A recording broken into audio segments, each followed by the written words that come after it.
Madame, Monsieur, bonjour, merci de nous rejoindre. Tout de suite, les titres de l'actualité. Le Premier ministre a présidé ce matin au Centre international des conférences Abdelatif Rahal l'ouverture des travaux d'une conférence de haut niveau sous le thème Liaison des continents, une opportunité pour l'Afrique du Nord.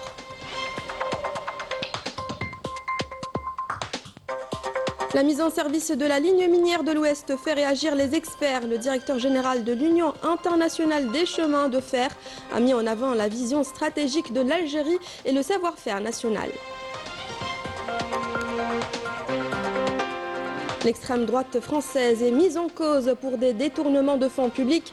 Le parquet général a requis contre Marine Le Pen 5 ans d'inéligibilité dans l'affaire des assistants eurodéputés. Au Maroc, le Marzen ne parvient pas à protéger sa population. Les habitants affrontent seuls les conséquences des catastrophes naturelles, révélant un profond fossé entre le Marzen et les Marocains. Bienvenue à tous. Je vous lisais en titre, le Premier ministre Sifir Rieb a présidé ce matin au Centre international des conférences Abdelatif Rahal l'ouverture des travaux d'une conférence de haut niveau sous le thème Liaison des continents, une opportunité pour l'Afrique du Nord de renforcer ses relations économiques avec l'Europe, l'Afrique et l'Afrique subsaharienne.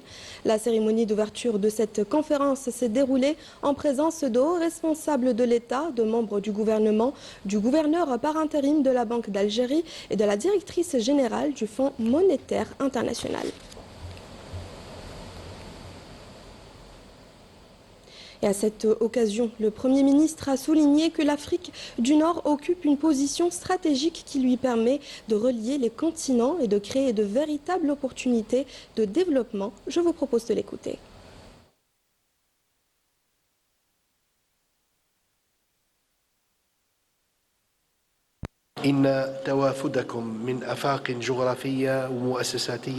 Le fait que vous soyez venus d'horizons géographiques et institutionnels divers pour participer à cette manifestation est une preuve éloquente de l'importance stratégique du sujet qui nous réunit aujourd'hui sous le thème Afrique du Nord, relier des continents et créer des opportunités. Ce thème aborde les grandes questions de notre époque tout en exprimant les espoirs et les perspectives prometteuses dont regorge notre région. La région de l'Afrique du Nord a toujours représenté à travers l'histoire un espace de mobilité des personnes, de flux de marchandises, ainsi qu'un environnement propice au métissage des idées et au dialogue des cultures. Aujourd'hui, plus que jamais, nous sommes appelés à approfondir cette identité et à renouveler ses contours afin qu'elle soit au cœur des efforts visant à faire face aux défis actuels. لتكون في قلب المساعي الرامية لمواجهة التحديات الراهنة. Le Premier ministre a indiqué que cette ambition revêt une dimension régionale et internationale qui s'inscrit dans le cadre de la stratégie nationale visant à diversifier l'économie et concrétiser une ouverture économique étudiée et maîtrisée. On écoute. Pour l'Algérie, cette ambition à la fois régionale et internationale s'inscrit pleinement dans notre stratégie nationale visant à diversifier l'économie et à renforcer une ouverture économique réfléchie et maîtrisée. Nous œuvrons à renforcer l'intégration régionale, à améliorer le climat des affaires, à faciliter les investissements générateurs de richesses et la création d'emplois, tout en consolidant durablement notre économie au sein des chaînes de valeur régionales et mondiales. À cet effet, l'Algérie mobilise d'importantes ressources pour développer une infrastructure adaptée, permettant le raccordement continental et l'intégration régionale à travers un réseau routier avancé qui s'étend à travers tout le territoire national, s'inscrivant dans une vision réaliste de l'intégration régionale, notamment la route transsaharienne. Par ailleurs, l'Algérie met en œuvre un plan ambitieux de liaison ferroviaire, incluant la ligne de la mine de l'Ouest, inaugurée par le président de la République au début de cette semaine, ainsi que la ligne de la mine de l'Est, qui sera opérationnelle avant la fin de cette année.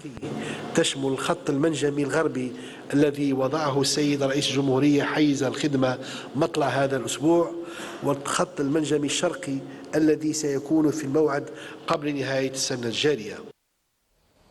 On écoute à présent la directrice générale du Fonds monétaire international. Nous observons une accélération des transferts de technologies entre les régions. L'Algérie en particulier montre la voie grâce à son double avantage énergétique en développant des projets hybrides solaire-gaz dans le Sahara, en renforçant les interconnexions électriques avec l'Europe et en investissant dans l'hydrogène vert destiné à l'exportation. Et pour plus de détails, nous avons avec nous en direct depuis le Centre international des conférences Abdelatif Farhal, notre journaliste Walid Yousfi. Walid, bonjour.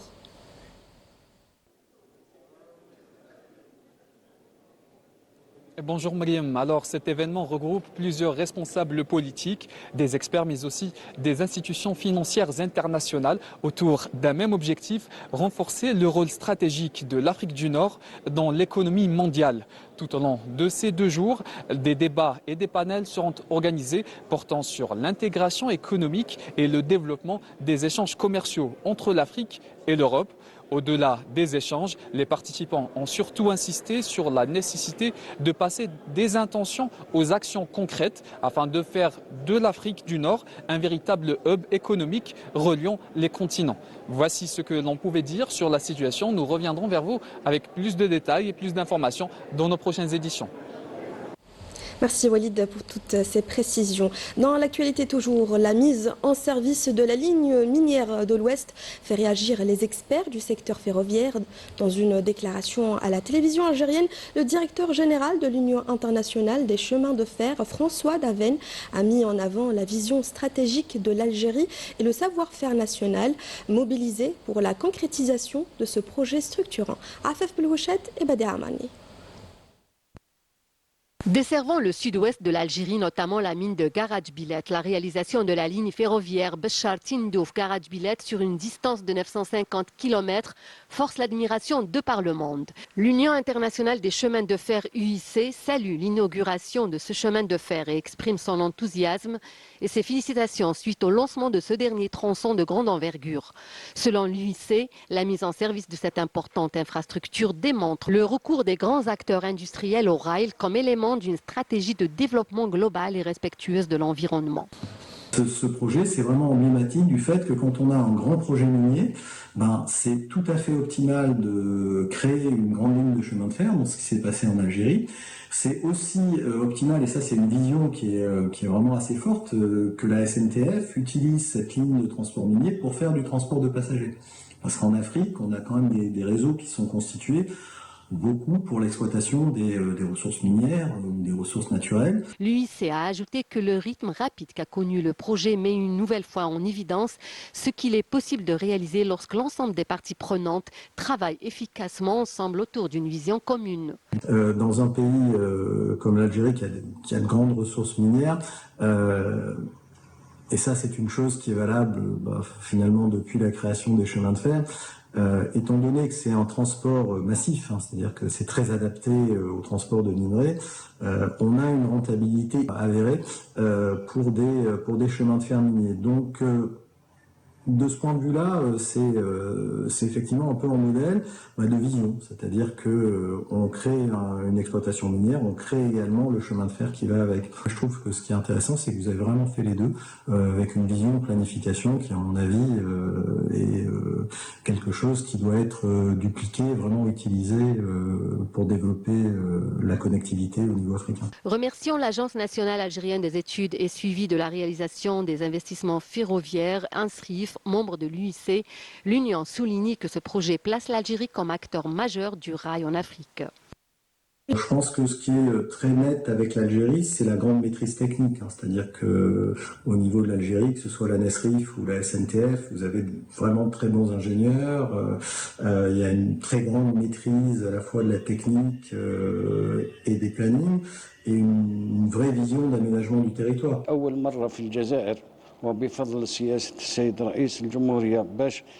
C'est grâce à la politique du président de la République que nous réalisons une ligne ferroviaire de ce genre, qui a été traitée par la presse nationale et internationale, y compris un article de l'Union internationale des chemins de fer qui a mis en avant l'importance de cette ligne et sa réalisation en des temps records. Cette organisation a félicité l'Algérie et l'ANSRIF, ce qui est une fierté pour nous. L'Union a affirmé que cette infrastructure de base assurera à la fois le transport du minerai de fer et des passagers, garantissant ainsi ainsi que la croissance industrielle soient une source de progrès social et un moteur de la dynamique économique au bénéfice des populations le long de ce corridor ainsi que d'autres régions. L'Algérie a été élue par acclamation au poste de vice-président de la commission préparatoire de la conférence des Nations Unies des plénipotentiaires sur la prévention et la répression des crimes contre l'humanité au titre du groupe africain. Cette élection constitue une reconnaissance du rôle actif et de la place de choix qu'occupe l'Algérie sur la scène internationale, notamment en matière de promotion de la justice internationale et des défenses des droits de l'homme, ainsi que sa contribution au soutien des causes justes à travers le monde. Le parc national de transport de voyageurs se renforce avec l'arrivée de 380 nouveaux bus réceptionnés au port de Djindjin à Djidjel. Il s'agit d'une deuxième vague importée dans le cadre de la mise en œuvre du programme du président de la République visant à moderniser les infrastructures de transport. Mais à Rajpout. En application des instructions des hautes autorités de l'État visant à renouveler le parc national de transport de voyageurs et à améliorer la qualité des services offerts aux citoyens, une nouvelle cargaison de bus importés a été réceptionnée au port de Djindjel.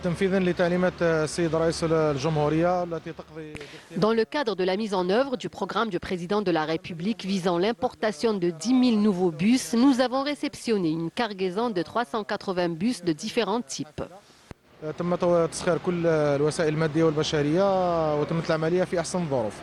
Une deuxième cargaison de 210 bus est programmée pour le 6 février prochain, toujours au port de Djindjin. Et comme vous avez pu le constater, l'ensemble des moyens matériels et humains a été mobilisé 24 heures sur 24 afin d'assurer le déchargement et la sortie de ces bus du port dans les meilleures conditions.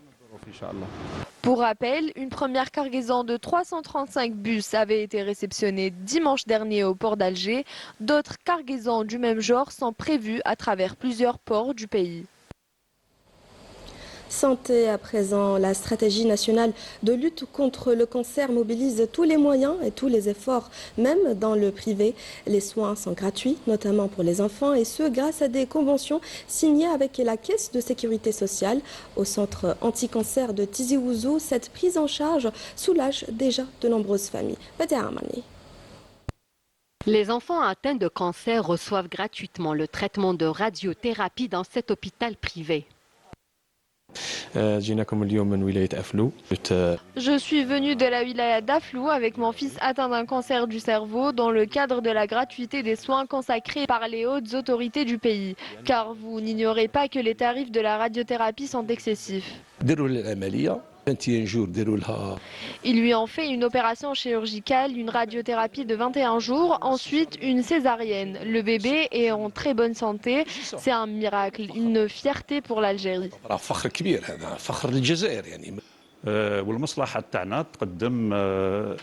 Notre service utilise les meilleures techniques de radiothérapie qui sont à la pointe de la technologie, l'IMRT et la technique stéréotaxique, qui est très précise. Elle permet le traitement des tumeurs, notamment du cerveau, que le chirurgien ne peut pas opérer. Nos malades peuvent désormais bénéficier de cette technique qui n'était pas disponible en Algérie, ce qui obligeait les malades à partir à l'étranger et débourser des sommes colossales pour en bénéficier.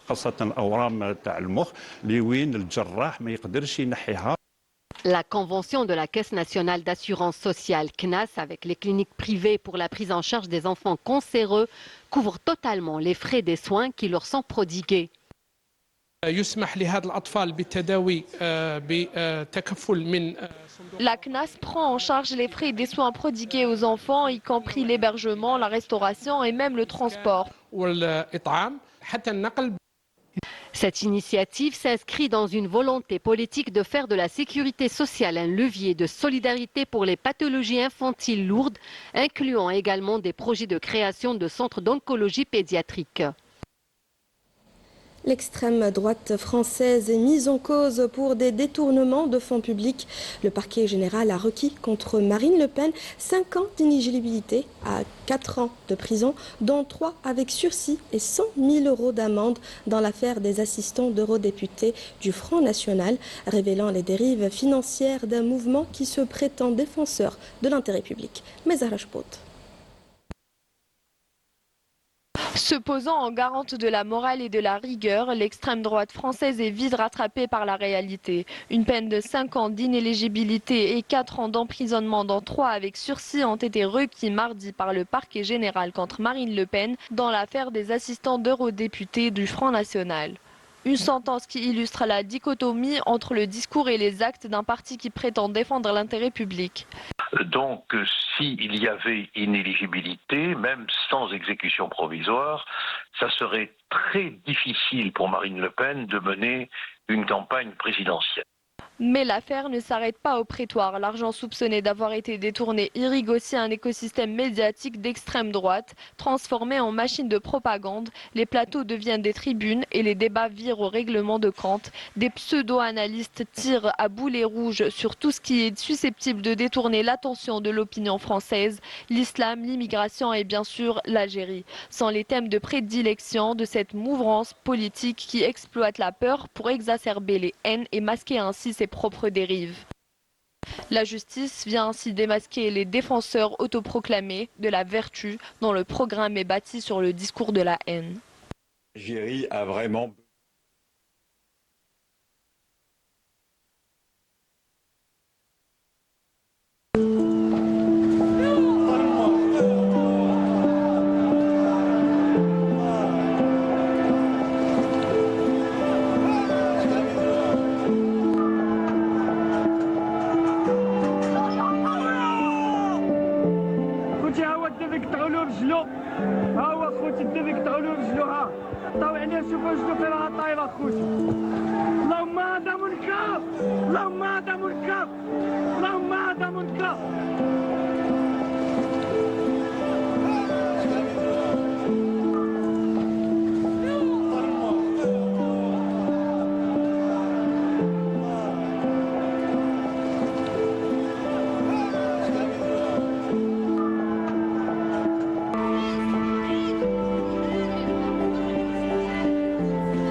Au Maroc, c'est un constat qui se répète à chaque catastrophe naturelle. Le Merzen ne parvient pas à protéger sa population. Les habitants laissés à eux-mêmes doivent affronter seuls les conséquences, tandis que le pouvoir reste absent face à leur détresse. Il est Danin. Les récentes inondations qui ont touché le nord du Maroc ont mis en lumière l'incapacité du Merzen à venir en aide aux populations sinistrées qui affirment ne pas avoir reçu d'assistance depuis le passage des crues. Nous souffrons énormément, cela fait 5 ans que nous vivons dans cette situation. Vous voyez dans quel état nous sommes. Traverser la route devient un parcours du combattant. Personne ne parle de notre situation. Les enfants ne peuvent même pas aller à l'école. Nous sommes complètement bloqués. Privés de secours et de protection, les habitants ont dû affronter seuls les conséquences des intempéries. Nous avons peur pour nos enfants. Il n'y a ni école, ni route, ni quoi que ce soit. Tout ce que nous demandons, c'est que nos enfants puissent aller à l'école. Mon père et moi sommes illettrés et je refuse que mes enfants subissent le même sort. Les responsables ne sont même pas venus. Mon père, qui a subi récemment une opération, devait avoir un contrôle à l'hôpital. Nous avons appelé les secours, mais personne n'est venu. On a dû le transporter nous-mêmes et il a failli mourir. C'est honteux.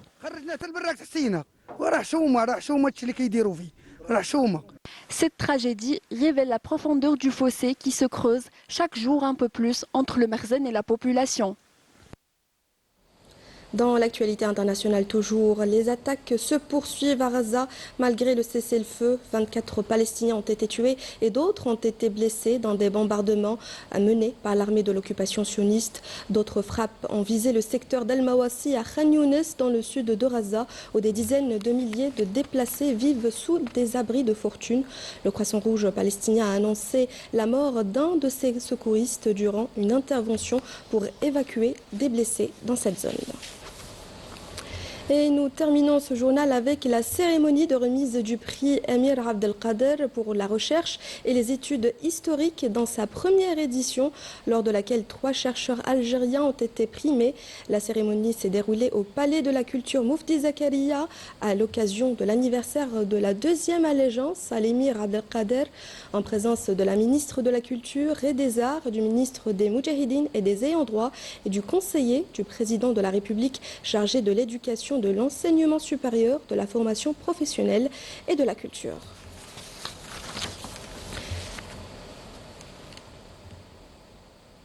C'est la fin de ce journal. Merci pour votre fidélité. Je vous retrouve la semaine prochaine. Au revoir.